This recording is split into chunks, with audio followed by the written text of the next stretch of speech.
Today on the show, strategy plus action equals creating a business that transforms lives. Great coaches and consultants like you have the ability to change people's lives and transform entire organizations.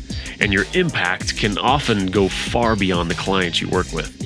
One of the reasons I love working with coaches and consultants is because of that ripple effect. This show is here to highlight your expertise and empower you with resources and new ideas to grow your business. Welcome to Strategy in Action. Aaron Walker is on the show today, and Aaron is a successful entrepreneur several times over. And as he'll tell you early on, a reluctant coach.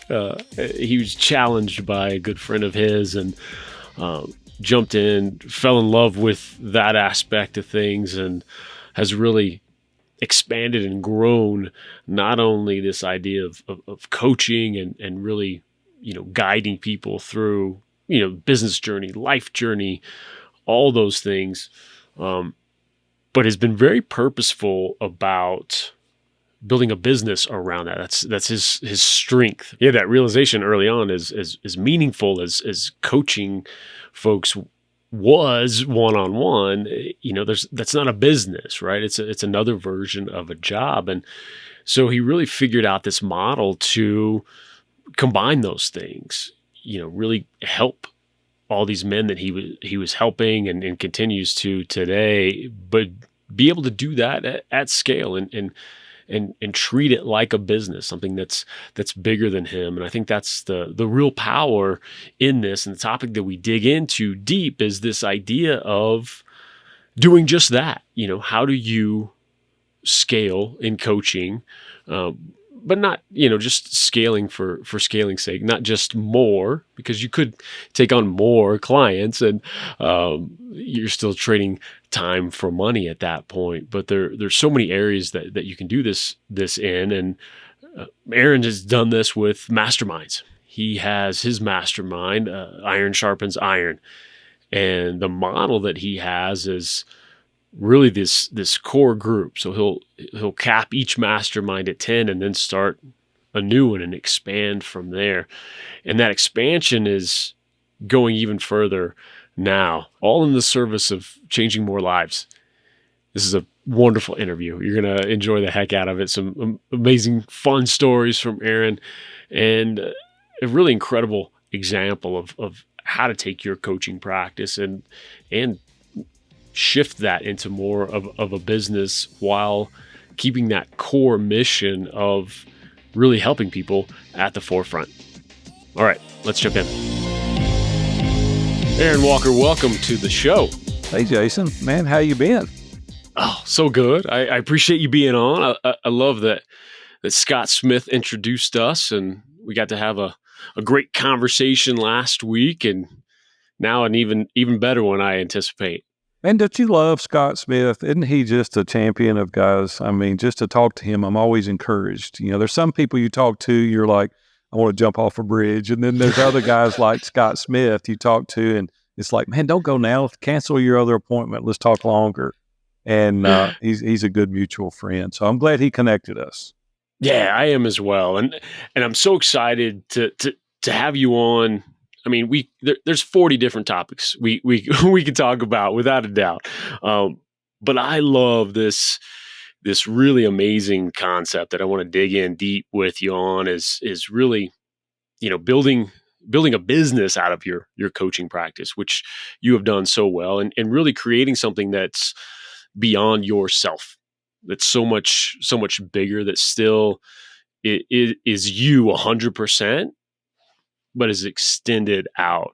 And you have a lot of examples of how that works, why that's so important. And I'm excited to get into all of that. Give folks who don't know the great Aaron Walker a little background on, why we're even having this discussion today when it comes to mastermind and coaching and what got you here. I don't want to talk too much about myself. I want to get into what we do, but just for context, I live in Nashville, Tennessee. Robin and I celebrate 43 years of marriage in June, so I'm pretty amped up about that. 2 beautiful daughters. I have 5 gorgeous grandchildren that range from 7 to 21 years old. We've owned a number of businesses over the course of my career. This is my 44th year being a small business owner, so I'm pretty excited about that journey. But really, Jason, where it started was about 2001, August 1st, actually, the exact date. I ran over and killed a pedestrian on my way to the office. And at the height of my career, I was 40 years old at the time, and things couldn't have been any better. I'm working 3 days a week. My partner's working the other 3 days, and we have a beautiful home, a vacation home. We've got all the toys, the big house. We've got all the stuff. And there was a reality check I had that day. And what it was is that I came to the stark realization of the brevity of life and how it can fundamentally change in the blink of an eye, because it did for me. I sold my business after the accident. I took 5 years off, and I discovered that I had had great financial success, but I didn't have any significance. And that's where this view from the top, iron sharpens iron, came from. A Mastermind member of mine encouraged me to coach. I started coaching, fell in love with that, and then started doing podcast interviews, and that morphed into more podcast interviews and telling my journey and my story and encouraging other people. And look up one day, and we've got 150 guys from all over the world, I think 8 different countries, 3 different continents. And God just continues to bless what we do. And so we have groups of 10. They're called masterminds. Some people call them peer advisory groups. Other people call them board of directors. Call it whatever you will. But the truth is, it's just that it's 10 people that you surround yourself, that you do life with in every area of life. And so, yeah, that's what we're getting to do today, and it's radically transforming lives. And so we'll dive into a little further how that came about in a few minutes, but that's just a little overview for context. Yeah, I appreciate that. I love that, and it's it's powerful, and when you go down this road, and I know from you and I talking last week, it was a little reluctantly on the coaching side there a little bit in the beginning. Sure. Just like, what am I going to do? But jumping in, and I didn't want to do it at all. It's funny, let's share with the audience what we were talking about when there's a mastermind group that I participated in called the Eagles here in Nashville, Tennessee. We met in person for about a dozen years, and a couple of the guys in there encouraged me to coach. And I said, listen, I've been working since I was 8 years old, and I'm 50 at that time. And I said, I want to go down to St. Thomas or St. Martin and buy a place and kind of rock myself into an oblivion. Dan Miller leaned over the counter and he pointed his finger at me, his little short, stubby finger. And he said, that's the most selfish thing I've ever heard you say. And I'm like, what do you mean? He said, man, you've had all these successful companies, and you and Robin have been married over 3 decades at that time. And he said, you need to teach other people how to do that. And put a little guilt trip on me, Jason. And so I said, I don't know, man. I'll think about it. He said, come out to the sanctuary and do the Innovate coaching program. Let's just see if you like it. And so I went out there, and it's a 3-day program. I went through that. And I was on my way home, and we both live here in Nashville. And I was on my way home, and he said, Big A, did you see the way people leaned in at your table listening to you? And I said, well, I'm just a good storyteller. And he said, no. He said, you've got something valid to say, and you really should consider coaching. Well, another one of the members in the mastermind groups, Dave Ramsey, there's a group that Dave started here in Nashville. He said, why don't you come and do Entree Leadership Mastery, and you be my guest? And I thought, well, that's pretty cool. That's a $10,000 little gift he gave me. I think I'll go check it out. So I went. And Jason, I fell in love with it. I mean, like all the things, the fundamental principles that Dave was teaching on coaching and how to, really pour a lot of energy and effort into other people. And a couple of guys came up to me at Entree Leadership and said, hey, we want you to coach us. And I went to Dave's office during the break. I said, Dave, there's 2 guys out here that want me to coach them, and they're at your event. And he said, man, go for it. And so I started coaching them. And absolutely loved it. But about, I don't know, probably a year in, I guess I was about a year in, Robin said, hey, let's go on vacation. And I said, cool. And I thought about it for a minute, and I said, well, I'm not going to coach Matt and Brett, during this. And I had another guy that I said, I'm going to call them and tell them for a couple of weeks I'll be gone. Then I started thinking about it, and I said, pay me pretty good, to coach them. And this vacation you're wanting to take, she told me, Robin did, she goes, this cruise is X $1,000. And I said, really, that cruise is double that. She said, no, I've already got it arranged and it's this much. And I said, but I'm going to be giving up these coaching clients because you don't want me to coach while we're gone on vacation.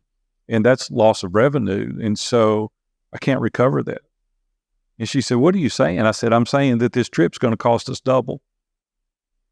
And she said, I'd never looked at it in light of that. And I said, yeah, and there's other trips that we're going to take later in the summer, and they're going to cost us double it all. And it dawned on me, and please don't anyone be offended by this comment, but it dawned on me that coaching is not a business. Coaching is a high-paying job. And I said, a business makes money while I'm asleep or makes money while I'm on vacation. And when I'm trading my time for money, all I've got is a high-paying job. And I said, we've got to look at this differently because we're not even building an asset. All the other companies I'd built, we built 12 other companies prior to this. And I said, I was building an asset I was able to sell. And this one day I'm just going to walk away and there's nothing to sell because I'm trading my time for money. And so I'm Christian by faith. You know how Christians are, we pray about everything. So I prayed about it. I said, Lord, what am I going to do? If I'm going to continue doing this, and started a mastermind and started doing more interviews, and we started filling up more masterminds. And I said, this is something that I can build on systems and processes. This is something that I can train up other facilitators and other coaches to run these and do a revenue share. And then when I go on vacation, when I come back, I'll have more money than when I left.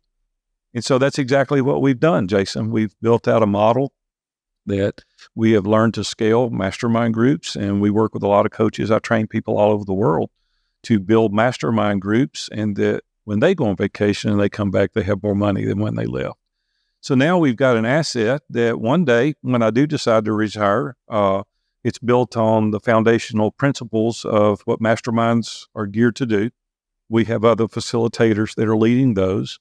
We have all the systems and processes in place that they can run without me personally being present. And that's what you call business. It's beautiful. I love that so much. And it's such a core concept that any solopreneur needs to embrace, wrestle with, make a decision around, because Yes. Again, like, it's okay that you don't build a business out of it, but No, don't have any. I love to coach. I'm still coaching. I'm still trading my time for money. I still love it, and it's transforming lives. And I love the concept. And we need coaches, and I want to encourage coaching. But there's additions that you can do also, right? There's products that you can sell. You can write books. You can, do masterminds. There's so many other things that you can do. Here's what I'm afraid of for some people if they're not careful, is they become incapacitated and they don't have the ability to coach. What if you have a stroke or a heart attack, or you get hit by an automobile, and have a car wreck? Or what happens then to your business because you're unable to coach, and now your family's at risk and in jeopardy? And so I'm just saying that the bigger part I'm looking at, not as much as me being unable to coach, but someday you're going to want to retire or you're going to want to slow down. And where you've invested all your energy and effort is in your brand and is in you as an individual. And you can't sell Aaron Walker's coaching business to Jason Croft. It doesn't fly. And so, plus they are used to me being their coach and not Jason. They would have hired you if they had wanted you. And so it's just really difficult to sell a coaching business, but you can sell a business that is providing other services that's not dependent on you. Yeah, and that's so strong, and I really want to go down this road of the how and those first couple of steps, and also what I know that you've got for folks that to help them along that way too, which is just fantastic. I'm curious, as a little side trail here, when was that moment? And I guess it was those guys coming up at Dave Ramsey's event. When did it go though from the logical, yeah, I guess I could coach people, to kind of down here of just like, oh, I got to do this. Like I can really do this. Well, I'll tell you, it happened really sooner than that. And it was in that mastermind meeting when Dan Miller owns 48 Days to the Work You Love. I'm sure a lot of you are familiar with Dan. But when he pointed that little finger at me and said, "That's the most selfish thing you've ever said," it really highlighted my desire. My desire at the time was to simply be focused on my personal desires and needs. And he was saying, like, "Yeah, you've got enough for yourself. Now, good luck." And I'm like, well, that wasn't really my intentions, but that's what I was saying by making that comment. It was like, I'm 50 years old. I'm able to go down there. And I'll be honest with you, I've retired 3 previous times, when I was 27, when I was 40, when I was 50. And I hesitate always to say this on interviews because a lot of people are struggling and they're like, yeah, I would like to be in that position. But it doesn't scratch the itch like you think it's going to scratch the itch, because living a life of pleasure and just focusing on yourself and hanging out and watching episodes of Andy Griffith and eating bonbons and playing golf or fishing, that's fun for a minute. But at the end of the day, you've got to have purpose. You've got to have meaning. You've got to be helping other people move the ball down the field, right? We were designed to be in community. We were designed to help other people. That's the way we were created as human beings. And I discovered that, a life of leisure really almost got me in trouble. And I didn't have any accountability. We had some resources, and I was just out here doing whatever I wanted to do and almost made some really horrific mistakes as a result of it. And by being accountable, being around other people, encouraging other people, like, don't hear me wrong. And I always say this, Jason, I hate it when people with money go, money's not important.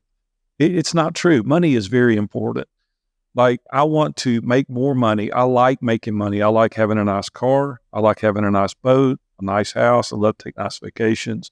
So I'm not minimizing that at all. It's just that I don't want you to make it your singular focus. When it becomes your God or becomes your thing, that's your primary focus, that's when we're apt to get ourselves in trouble.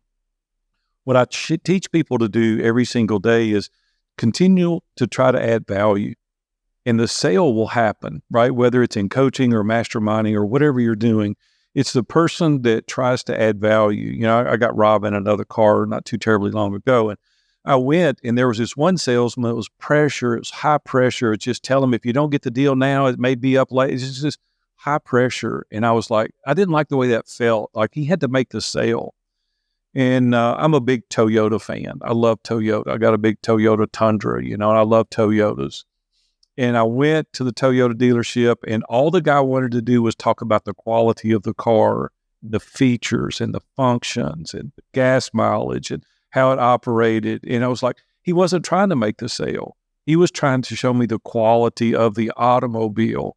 And I said, we'll take that one. You see, it's the same thing in our businesses. If we're trying to figure out and really listen to other people, what problem are they trying to solve, and try to solve that problem, try to add the value, right? The sale will happen on its own. And so when it dawned on me that I had years of experience, actually decades of experience, and that I could help other men accomplish their goals, I could help them dodge some of the landmines that were out there that I had to navigate because I wasn't fortunate enough as a young man to have a coach or to be in a mastermind or to surround myself with trusted advisors. I'm like, why would I not want to share that? Why would I not want to help other people do that? And so, fortunately, I get to do that every single day now, helping people accomplish their dreams and goals. And so it was kind of an aha moment to me, thinking, okay, you can get fat and lazy, you can play golf every day, or you can go out here and help other people and still make time for that, right? Still be able to take nice trips. And we do get to do those nice things. But at the same time, I don't want to only have success. I want to have significance also. Yeah, and that's so powerful. What what did that? Well, before we even leave that subject, one of the things I really want to spotlight here too is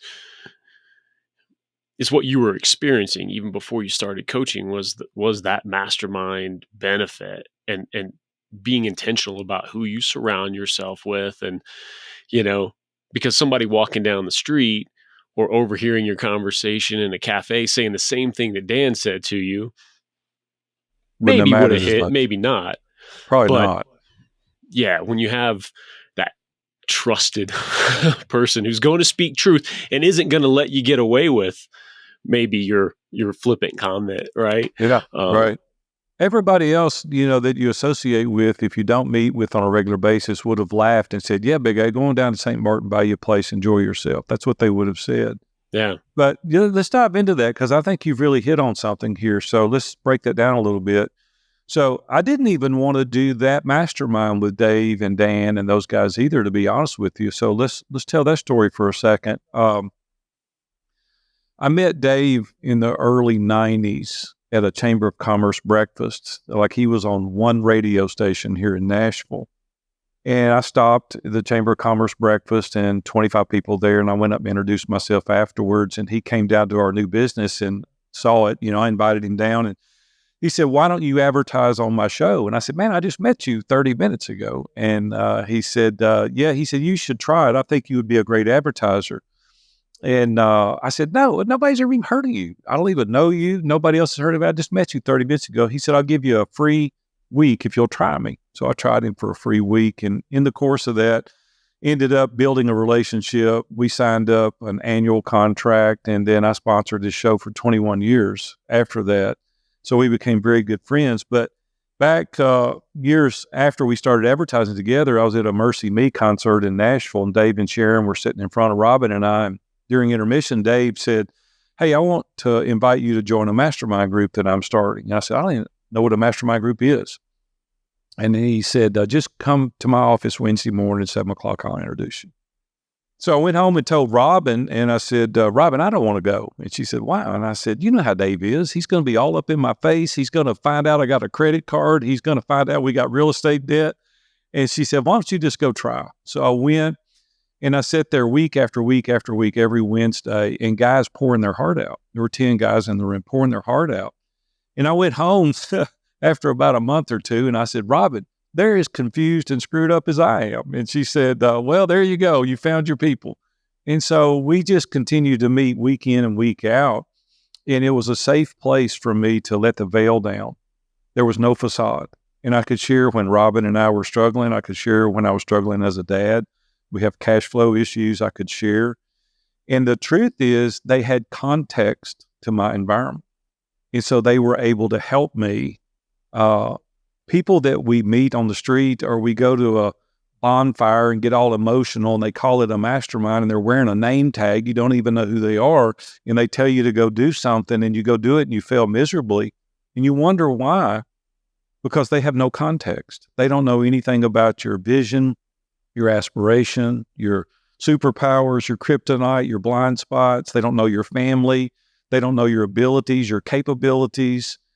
But people in a mastermind group like I was experiencing, they knew all those answers. And so they could easily go, you know what, we know where you want to go and what you're trying to accomplish. This seems like it would be a good fit. And based on your personality and your skills and your ability, I think you would do well at this. You see, they knew me. So that's the reason that we need to be in community. We need to surround ourselves with these trusted advisors.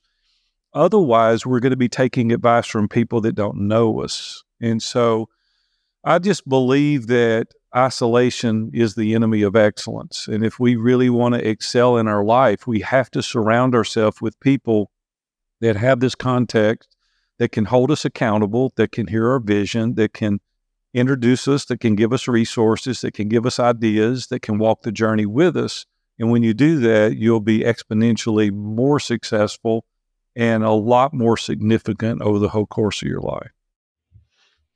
I love that. I had amazing guy on an episode of this show, and he talked about what he learned is that, he had gone through his addictions and everything and gotten help out of that. And, he learned that the opposite of addiction isn't sobriety, it's connection. Yeah. And it speaks to exactly what you're speaking to. It's like that isolation. That's where all this stuff breeds, whether it's physical isolation or just emotional internal Sure. isolation Sure. from You can there. be around people every single day and be hugely isolated. Oh, yeah. Yeah, big time. You know why? Because we want people to think we have it all together. We want the people that we meet to think, oh man, that's Ken and Barbie right there. I mean, they've got the house, the car, and they're laying in bed at night and they're talking about, we don't know how we're going to take care of our child that's being promiscuous, or we don't know where we're going to get enough money to pay the mortgage, or we're not communicating well. We're not connecting emotionally. We're not connecting physically. And like all this stuff is caving in around them and they can't help each other. And so they're unwilling to tell their friends, their colleagues, other trusted advisors, because they're afraid if they do, then they'll think less of them. They'll think that possibly they don't have it together as much as they thought. You see, Jason, the irony of this is that it endears you to someone else when you're vulnerable and transparent. Now you're building a real that camaraderie that you're looking for, because people understand that they have troubles also. And then we give other people permission to be vulnerable and transparent when we do so first. And now we're forging a real relationship. And it's just a lie that we've been fed our entire lives, when the truth of the matter is people that are uber successful have this inner circle, these mastermind, if you will, call it whatever you want. They have people around them that can help them. And so I just want to encourage the listeners today to think, who is your inner circle? Who are your 2 a.m. friends? Who are the people that you would call when the chips really get down? Because I don't want to be a prophet, nor am I the son of one, but the truth is we're all going to ebb and flow. We're going to have huge successes, and we're going to have valley moments and mountaintop moments. And who's going to walk with you through that? And it's too late to build those relationships when you need them. And so what we need to be doing is building those relationships prior to needing them, right? Preventative maintenance, so that we're prepared when we do. Because I'll be 62, my birthday, and I've lived a lot of mountaintops and a lot of valleys. And it's just the nature of being a human being. We're going to go through that. And I just elect not to do it alone. Yeah. And the distinction you made is one that I haven't honestly heard with the power of these masterminds. I certainly haven't heard it talked about in just that way, which, yes, there's power in having a place and a group of folks that you can go to and share like you've never been able to before. That's amazing benefit. But that aspect of them knowing you, like going on a regular basis so that they really truly know you, because like advice from someone you meet once or someone you've known for 30 years knows you inside and out, those are vastly different, directions, because a good mentor, friend, deep Sure. person Knows will, you. yeah, Yeah. and they're going to give you not what I think is right, but what's right for you, because here's your values, here's how you're aligned. So I love that. Jason, I got to give you a funny story here real quick. This happened just recently. So this guy I know called me. He was coming through Nashville. I think everybody's either moving to Nashville or coming through Nashville. And he calls and he said, "Hey, Big A, would you get together with me and have coffee?" And I said, "Sure." So I met him at Starbucks, not far from my house. And we were sitting there talking, and I set him up. I just got to confess that on the front end of the story, I set this guy up big time. But we were talking because I just had this similar conversation with someone else. And I said, "Hey, Anthony, let me ask you a question." He said, "Yeah." I said, "Robin and I are contemplating buying a condo down in South Florida. And it's getting a little bit cold for me as I get older in Nashville, and we want to spend the winter down in Florida. And what do you think about me doing that?" And I was doing this on purpose, man. Shame on me. I shouldn't have done it, but I was. And he goes, "Well, Big A, I think that'd be a good idea." I said, "Why do you think that'd be a good idea?" He said, "Well," he said, "you want one. First of all, you said your wife did, and I'm sure you can afford it, and you should go buy it." And I said, "Well, Anthony," I said, "this condo's $1 million that we're looking at." And he goes, "Well, yeah, I think you should buy it." I said, "Well, let me just say this." I said, "You never met Robin. You don't know anything about my abilities or capabilities. You don't know anything about my vision. You don't know anything about my superpowers, my kryptonite, or my blind spot. And you sure don't know anything about my finances." He said, no, I don't. I said, you really can't help me, can you? And he said, I hadn't looked at it like that. You see, we do that every single day. We go out to lunch with people and we get advice, or we'll see somebody at a business meeting and we'll get advice. Stop doing that. They are not going to be able to help you specifically. It may be good advice, but it's not specific in nature to your situation. And you've got to give context, and you can't give context on the fly. Nobody has the time to sit down and flush out everything that needs to be known in order to get lifelong decisions made. That's why, regardless of who you are listening to me, it doesn't matter who you are. You need trusted advisors around you that you trust. Now, there's some criteria for that. First of all, they have to be in alignment similarly with your worldview. The second thing is they need to have similar core values. My core values are relationships matter most, make it amazing, no excuses, everything is figure-outable, and truth before opinion. And if your core values don't align similarly with my core values, I'm not going to take your advice. If we have diametrically opposed worldviews, I'm not going to take your advice. And so what you've got to do is due diligence for the people that you're willing to subject yourself to make certain there's alignment. And when you do, magic happens. Yeah.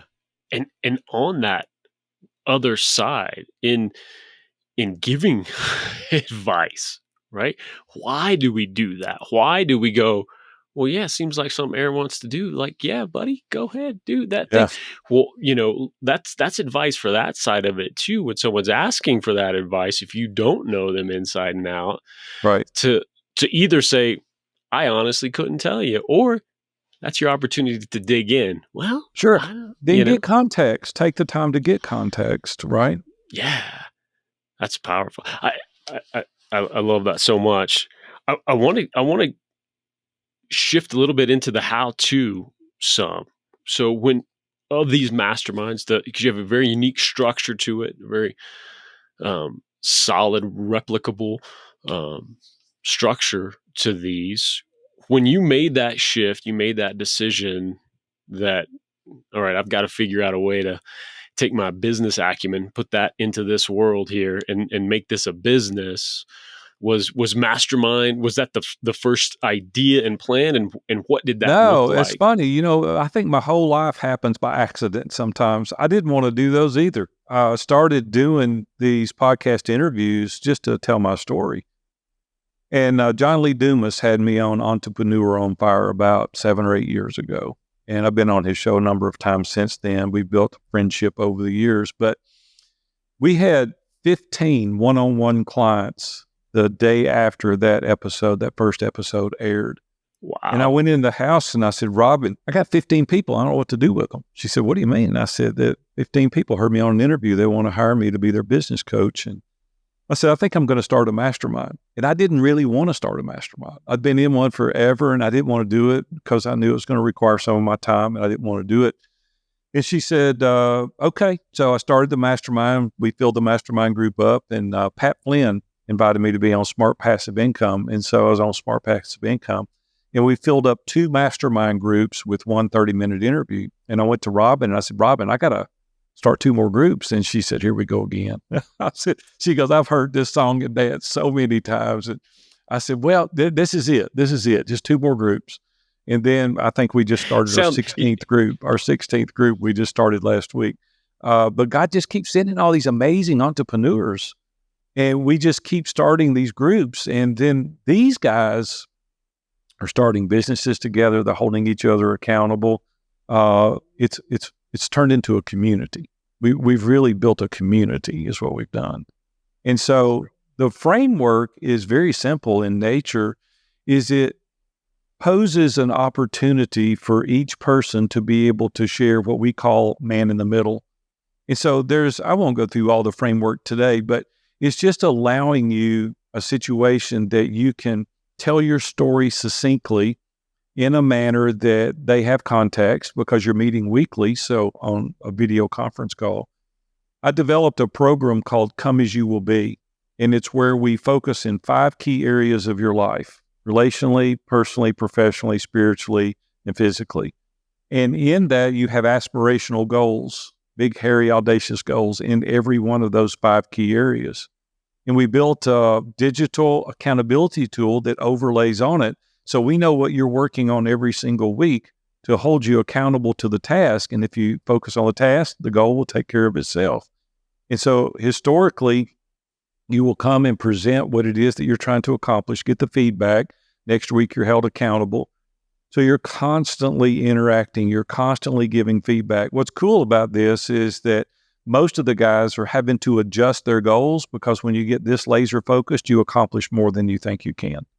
And so now the guys are adjusting what it is that they thought was going to take longer to a lesser time. Then we created another tool called a success and significance scorecard, to where you can present before the men exactly where you're at in all 5 key of those areas in a snapshot. And we know exactly what it is that you're trying to accomplish. We know what your vision is because you're creating a vision.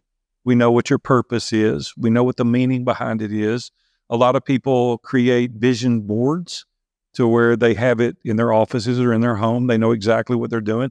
And so it's very proactive in accomplishing your goals and dreams with huge amounts of accountability, not just in your group, but we cross-pollinate all the groups. So you get to know everybody in all the groups. So now you're leveraging everyone's relationships. You know, what did I say earlier? 8 different countries, 3 different continents, primarily here in the United States. But now you've got all these successful entrepreneurs that you can leverage because they're in the brotherhood, right? And so you get the resources, the accountability, and you can see, like, why would you be alone when you can be in an environment like that, getting that level of feedback? Yeah, and that answers that question of why 10. If it's more than that, you don't get any airtime.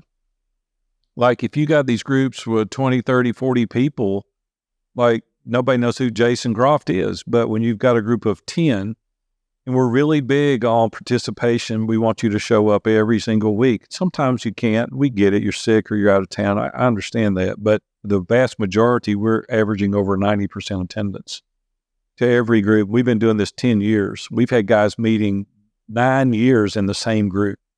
And so they wouldn't stay if they weren't growing their businesses exponentially. I can give you success stories that blow your mind. But it's when you really focus and you're no longer an inch deep and a mile wide, the most improvement you're going to have is when you're an inch wide and a mile deep. And that's what we are specializing in, is helping you really get focused. And then how does that cross-pollination work? We do networking events every month where everybody gets on the Zoom call and we introduce and talk and have open mic. And then twice a year in April and in October, everybody comes to Nashville. And it's on me, you know, so everybody gets here on them. And then the hotel's on me, the food's on me, the speakers, everything. I pay for everything. There's usually 100, 125 guys that get together and we do a workshop. We do speakers. I could name tons of speakers that a lot of you have heard of that we bring in. Then you get to know each other in person at these events twice a year. So every 6 months, you're together with the whole group. And then, on these networking calls, we introduce you. So we really encourage everybody to get outside of just their group because there's so many people getting to know each other. They're hiring through each other. They're working with each other. They're starting businesses because it's the speed of trust. Once you're around somebody for year after year after year, you understand who Jason Croft is. You know exactly the kind of man you are. You've seen you at these live events. You're on weekly calls and you know you're a man of character. You have high honesty and integrity. And you're like, man, how can we collaborate? What projects can we work on together? And if you just meet people periodically and you're not intimately involved with them and you don't know them, where you're like, I don't know if I want to go in business with that guy or not, or I don't know if I want to do a deal with them. And so it just exponentially speeds up the process when you're spending this much time with them. This is now expanded beyond even your own group, correct? Oh, yeah, you've sure. taken what you've learned of these last 10 years in this group and 25 plus and doing masterminds. Every week. I thought about that the other day. You think about being in a mastermind group every week for 25 years. It's pretty cool to be able to, and you really, really build your network. And the bigger your network, the more correlation it has to your net worth, because the relationship trumps everything and it opens doors like nothing else. Yeah. And done in this way too, this purposeful, intentional network building, relationship building. That's everything. You can have, you can know 100,000 people, but when you have that deep connection, that's everything. Yeah. And now you've learned this and you're offering sort of that, hey, here's this structure if you want this for your own group. Yeah, absolutely. And like I said, there's a lot of coaches, a lot of podcast hosts that we have, a lot of very, very successful entrepreneurs that have a tribe or a community, and we're teaching them how to build their mastermind groups. And so everything that we do, we share. We even created the Mastermind Playbook, and it's a step-by-step, 11-step program. There's 34 professional videos. There's 100 tools, worksheets, and templates that we offer to teach and to help and to show. Like, we've spent a fortune building out the frameworks, and we even have white labeled many of the documents for lead magnets and the processes and all the systems. You don't have to reinvent the wheel. It's like, man, here it is, business in a box. Here's exactly what it is that we're doing to teach people. And I started having thought leaders from around the world call me and said, we've never seen anybody scale masterminds like you're scaling it. Would you teach us how to do it?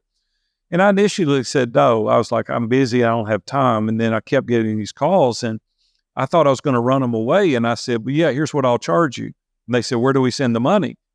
And I was like, oh my gosh. And so I coached a few. And then Brooke, my daughter, came to me one day. She's the director of operations for a company.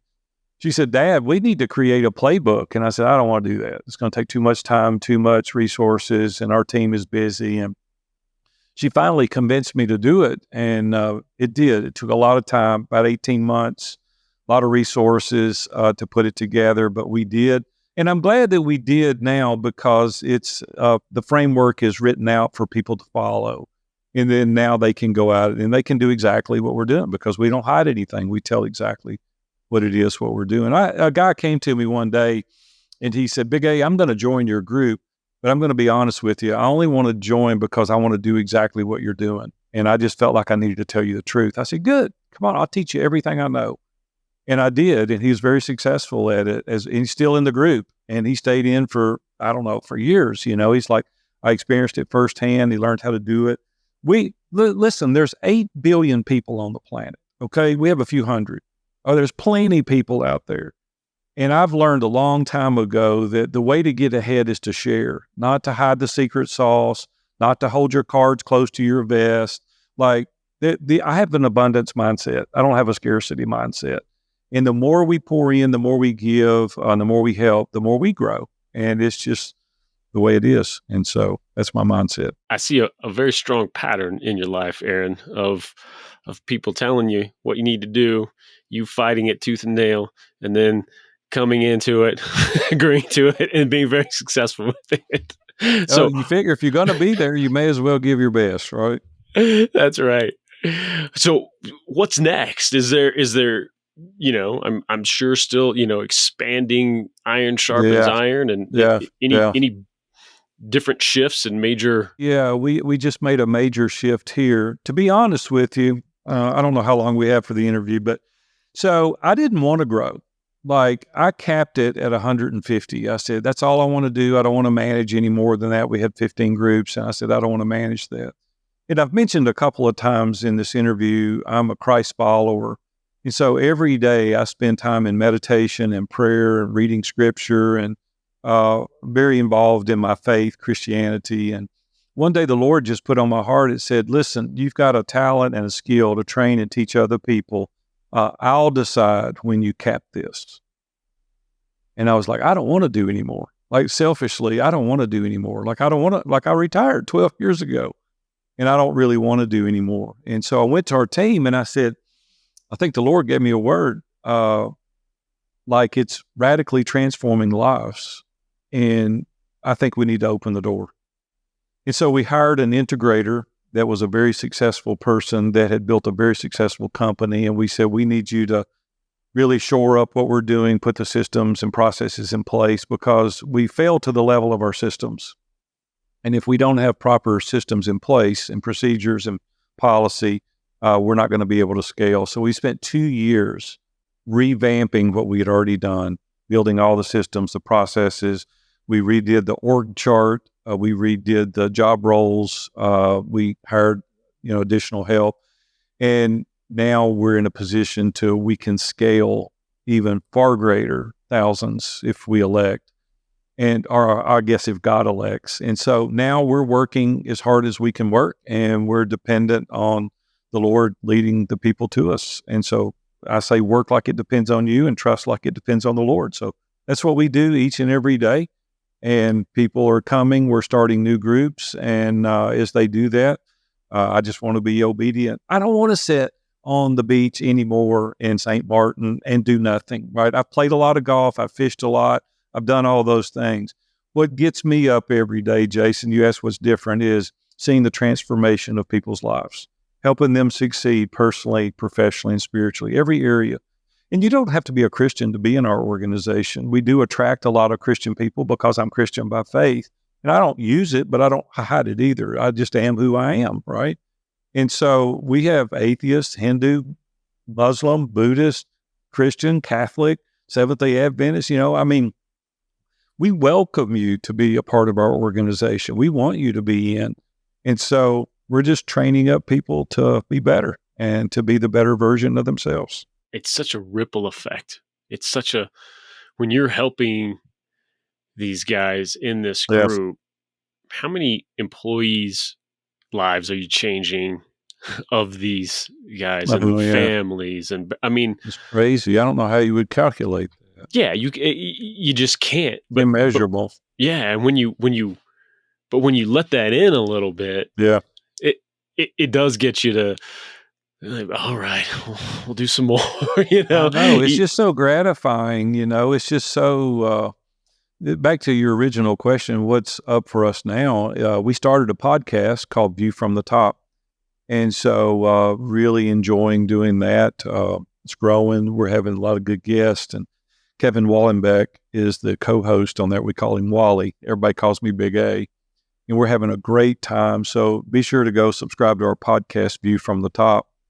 And then you can go to our website, View from the Top also, and learn all about us. There's a 10-minute video that really tells our journey, tells our story.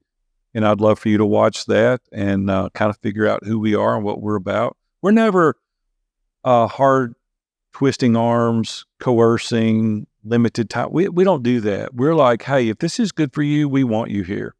If this is not good for you, there's plenty other things. There's plenty other organizations. We're not high pressure.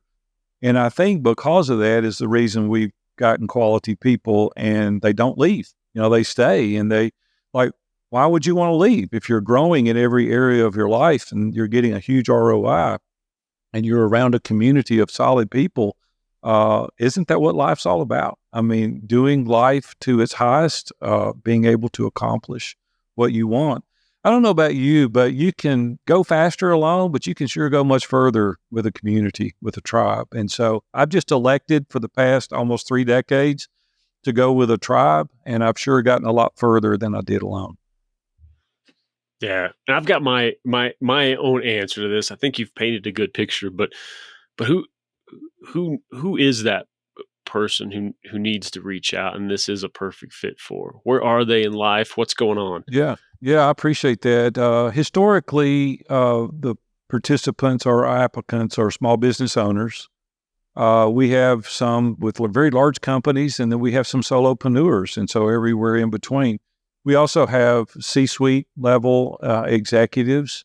There is nothing at all, hear me clearly, there's nothing at all with being a W-2 employee. I commend you, you're doing well. That's not who we cater to historically, because I've been a small business owner for 44 years. Everything that I've developed, everything that I've drawn up for these caters primarily to the small business owner because I understand how that isolation feels when you're in business for yourself and you need trusted advisors. We do have some W-2 employees, but the vast majority, we call them our Davids. That's our avatar. Our Davids are small business owners, and we have people that have just gotten started that are really trying hard, that's got similar worldviews, similar core values. They understand exactly. I'm a hard charger. There's no fluff with me. I'm pretty straightforward. I call it the way it is, and that's the way I've built this whole program. And we want the people that are willing to do the work. If you're lazy and you show up half the time, don't waste my time or yours because we don't want you. But if you're like, no, Big A, I want to move the needle. I want my family to grow. I want to grow professionally, have a spiritual inclination. Now, there again, you don't have to align with my spirituality, but we all deal with spirituality, right? It's pursuing that. What is that? And what does that look like? And you're like, I'm going to do the reps. I'm going to show up to the meetings. I'm going to be the giver, not just a taker. I'm going to come to the live events. I'm going to take full advantage of these meetups. Like, that's the person we're looking for. But you got to be willing to do the work. I can't do the work for you. I can provide the environment. I can create the framework, but you've got to be willing to do the work. If you're sensitive in nature and you don't want anybody to call you out and you don't want to know the truth, and you just want to be made felt good, we're not for you. But if you're like, no, give it to me, I can take it. It may sting, and it does. It hurts sometimes. Like, tell me the truth. People are starving to death for authenticity today, and we want to tell you the truth. I say it's a benefit when you like me. My goal is for you to respect me. And if you'll get into the group and we tell you truth and we help you accomplish your goals, I think you'll respect the people around you. So those are the folks we're looking for. That's powerful. Aaron, thank you so much for being on and sharing this out and honestly for what you're building here out in this world. I think it's fantastic. Man, I appreciate Jason. Again, just go to viewfromthetop.com, check us out, fill out the application, and you'll have a 45-minute conversation with me. So I'd love to have numbers of conversations, so reach out to me. Thank you, Jason. Thank you. And we'll see you all next time. Thanks so much for tuning in and being a part of this show. If you want help creating authority-building video content or even a client-generating show of your own, go to MediaLeadsCo.com and let's connect. I'll talk to you soon on the next Strategy in Action.